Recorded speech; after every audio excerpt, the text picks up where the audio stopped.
Kerajaan Gua Talo telah berdiri di Sulawesi Selatan sekitar abad ke-16 yang pemerintahannya berpusat di Somba Opu. Sekarang menjadi wilayah Kabupaten Goa. Perlu diketahui bahwa Gua Talo adalah kerajaan kembar alias gabungan dari dua kerajaan, yaitu Kerajaan Goa dan Kerajaan Talo. Pada tahun 1603, Kerajaan Goa menjadi kerajaan Islam dengan rajanya bernama Daeng Manrabia.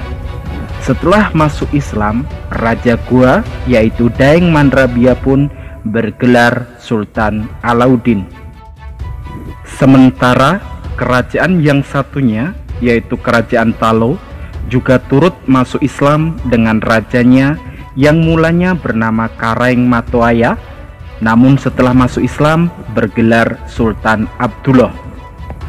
Proses pengislaman dilakukan oleh ulama-ulama dari Sumatera yang menyebarkan Islam di Sulawesi Selatan, hingga Kerajaan Gua Talo mencatat sejarah sebagai kerajaan pertama di Sulawesi yang memeluk agama Islam. Karena adanya kesepakatan antara Kerajaan Goa dan Talo untuk menyatukan kerajaan mereka, akhirnya dua kerajaan itu pun bersatu dan bernama Kerajaan Gua Talo. Selain bernama Kerajaan Gua Talo, kerajaan tersebut juga biasa disebut sebagai Kerajaan Makassar. Hal ini karena dua kerajaan yang bersatu itu adalah kerajaan bersuku Makassar. Ulama-ulama yang melakukan Islamisasi adalah Datuk Ribandang, Datuk Patimang, dan Datuk Ritiro. Setelah mengislamkan Kerajaan Makassar atau Kerajaan Gua Talo, barulah Kerajaan Makassar menaklukkan kerajaan-kerajaan lainnya, khususnya di Sulawesi Selatan, untuk turut diislamkan. Kerajaan yang diislamkan tersebut diantaranya Kerajaan Bone, Kerajaan Luwu, Kerajaan Sopeng, Kerajaan Wajo, dan lain sebagainya.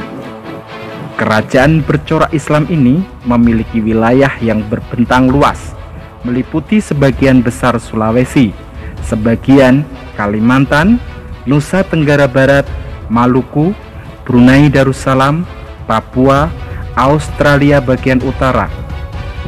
Kerajaan Makassar yang dipimpin oleh Sultan Alauddin sangat menentang politik dagang Belanda yang melakukan monopoli perdagangan. Monopoli perdagangan itu adalah pemusatan kekuasaan ekonomi pada satu kelompok saja. Jadi hanya ada satu kelompok yang diuntungkan, yakni pihak Belanda. Itulah alasan mengapa Sultan Alauddin sangat menentang politik monopoli tersebut. Selepas Sultan Alauddin wafat, maka Sultan Alauddin pun digantikan oleh anaknya, yakni Sultan Hasanuddin. Di bawah pemerintahan Sultan Hasanuddin, Kerajaan Makassar mencapai kejayaannya. Kerajaan Makassar berkembang menjadi kerajaan besar dan makmur. Hal ini disebabkan karena Kerajaan Makassar memiliki sebuah pelabuhan yang bernama Pelabuhan Somba Opu. Pelabuhan Somba Opu memiliki letak yang strategis karena berada di jalur perdagangan internasional, menyebabkan banyak pedagang-pedagang asing seperti dari Cina, India, Timur Tengah, dan Eropa datang di Makassar untuk berdagang. Di samping itu, ternyata Kerajaan Makassar sangat terbuka bagi siapa saja, sehingga di sana banyak tinggal orang-orang dari Inggris, Denmark, Portugis, dan Belanda. Ditambah lagi sifat dasar dari orang Makassar sendiri yang sangat menghargai para tamu yang datang, seperti halnya arti dari Makassar itu sendiri yang dalam bahasa Makassar disebut Mangkasara, artinya orang yang bersifat terbuka. Mengapa letak Pelabuhan Somba Opu strategis? Karena Pelabuhan Somba Opu telah berperan sebagai bandar perdagangan sekaligus tempat persinggahan kapal-kapal pengangkut rempah-rempah dari Maluku.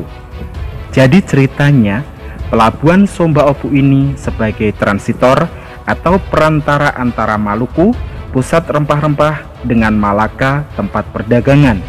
kapal-kapal pengangkut rempah-rempah dari Maluku akan singgah terlebih dahulu di Bandar Somba Opu sebelum ke Malaka.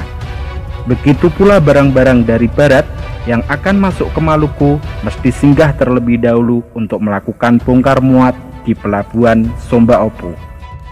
Karena letaknya yang strategis inilah membuat Kerajaan Makassar mengalami perkembangan yang sangat pesat, yang tentunya membuat Kerajaan Makassar semakin jaya. Akan tetapi, kemajuan Kerajaan Gua Talo mengundang perasaan iri dari Belanda atau VOC. VOC waktu itu sangat berambisi menaklukkan Kerajaan Gua Talo dan melakukan monopoli perdagangan. Berbagai upaya terus dilakukan VOC untuk menaklukkan Kerajaan Makassar.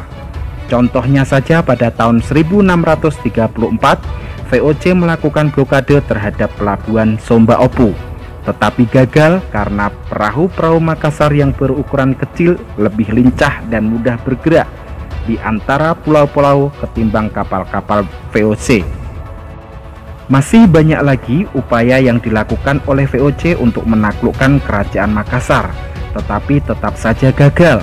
Menaklukkan Kerajaan Makassar sangatlah susah dilakukan VOC, karena Kerajaan Makassar memiliki pasukan-pasukan yang sangat setia terhadap kerajaan. Ditambah lagi keberanian Sultan Hasanuddin dalam menentang segala bentuk monopoli perdagangan yang dilakukan oleh VOC. Atas keberanian Sultan Hasanuddin dalam menentang VOC, maka Sultan Hasanuddin pun diberi julukan ayam jantan dari timur. Karena Kerajaan Makassar tidak kunjung ditaklukkan, maka pecahlah Perang Makassar atau Perang Goa. Seluruh kekuatan dipersiapkan Kerajaan Makassar untuk melawan VOC, mulai dari mempersiapkan benteng pertahanan di sepanjang pantai hingga mempersiapkan senjata-senjata tempur. Di sisi lain, pihak VOC tidak mau ketinggalan. Supaya VOC dapat menundukkan Kerajaan Makassar dan menang dalam perang tersebut, maka dilancarkanlah politik divide et impera, yaitu politik adu domba. Politik adu domba itu terrealisasikan dengan ikut sertanya Arung Palaka, Pangeran Bune dalam peperangan. Perang pun dimulai pada tanggal 7 Juli 1667. Dikirimlah pasukan ekspedisi yang berkekuatan 12 kapal dengan mengangkut 600 orang tentara dari VOC. Mereka terdiri atas tentara VOC, orang-orang Ambon, dan juga orang-orang Bugis di bawah Arung Palaka. Tentara VOC dipimpin Cornelis Janszoon Spelman, diperkuat pengikut orang-orang Bugis dari pengikut Arung Palaka, serta orang-orang Ambon di bawah pimpinan Jonker van Manipa mulai menyerang Kerajaan Makassar. Di beberapa serangan, pasukan Sultan Hasanuddin masih mampu bertahan. Namun dengan pasukan gabungan disertai peralatan senjata yang lebih lengkap dan canggih, VOC berhasil mendesak pasukan Sultan Hasanuddin. Sultan Hasanuddin dan pasukannya terus bertempur habis-habisan demi menumpas Belanda. Mereka menggunakan senjata badik, senjata tradisional khas suku Makassar, tombak, bambu runcing, dan senjata-senjata lainnya untuk melawan VOC dan sekutu-sekutunya. Akan tetapi, karena pasukan VOC menyerang pasukan Sultan Hasanuddin dari segala penjuru, ditambah pasukannya yang begitu banyak, dengan persenjataan yang lebih lengkap, membuat VOC berhasil mendesak pasukan Sultan Hasanuddin. Benteng pertahanan tentara Kerajaan Makassar di Barombong dapat diduduki pasukan Arung Palaka. Untuk memperlemah kekuatan Kerajaan Makassar, maka benteng Somba Opu pun dihancurkan oleh Cornelis Janszoon Spelman. Hal tersebut menandai kemenangan pihak VOC dan Arung Palaka atas Kerajaan Makassar. Tidak puas atas kemenangan yang diperolehnya, VOC kemudian membuat perjanjian pada tanggal 18 November tahun 1667 yang dikenal sebagai Perjanjian Bungaya. Sultan Hasanuddin dipaksa untuk menandatangani perjanjian tersebut. Sultan Hasanuddin tidak ingin menandatangani perjanjian tersebut karena bertentangan dengan hati nurani dan semboyan masyarakat Goa. Tetapi apalah daya, Sultan Hasanuddin pun terpaksa menandatanganinya. Isi perjanjian Bongaya tersebut antara lain adalah VOC memperoleh hak monopoli, VOC diizinkan mendirikan benteng, semua orang barat kecuali Belanda harus meninggalkan wilayah Goa, Kerajaan Makassar diperkecil hanya tinggal Goa, Goa harus membayar biaya perang, dan Arong Palaka diakui sebagai Raja Buni. Meski dinyatakan takluk, namun semangat untuk melawan kezoliman VOC tetap membara dalam masyarakat Makassar atau Goa. Bahkan pada tahun 1668, Sultan Hasanuddin mencoba menggerakkan kekuatan rakyat untuk kembali melawan VOC. Walau pada akhirnya pasukan Sultan Hasanuddin dapat dikalahkan kembali. Kalah dalam perang tidak menyurutkan semangat dan jiwa patriotisme masyarakat Makassar. Bahkan banyak pejuang-pejuang Makassar yang datang ke daerah lain untuk membantu mengusir VOC, seperti Karaeng Galesong Monte Marano yang membantu perjuangan rakyat Jawa Timur. Sementara itu, Arong Palaka yang telah diakui secara terpaksa menjadi Raja Bone semakin leluasa untuk menguasai daerah Sopeng dengan pengawasan dari VOC.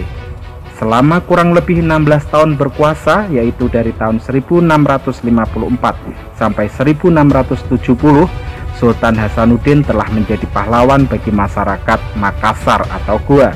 Bahkan bukan hanya Makassar tetapi juga Indonesia.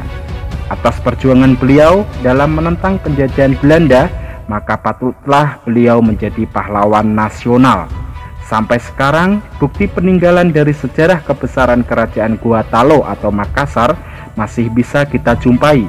Peninggalan seperti Benteng Ujung Pandang yang berubah nama menjadi Benteng Rotterdam, kapal pinisi atau kapal suku Makassar, dan lain sebagainya.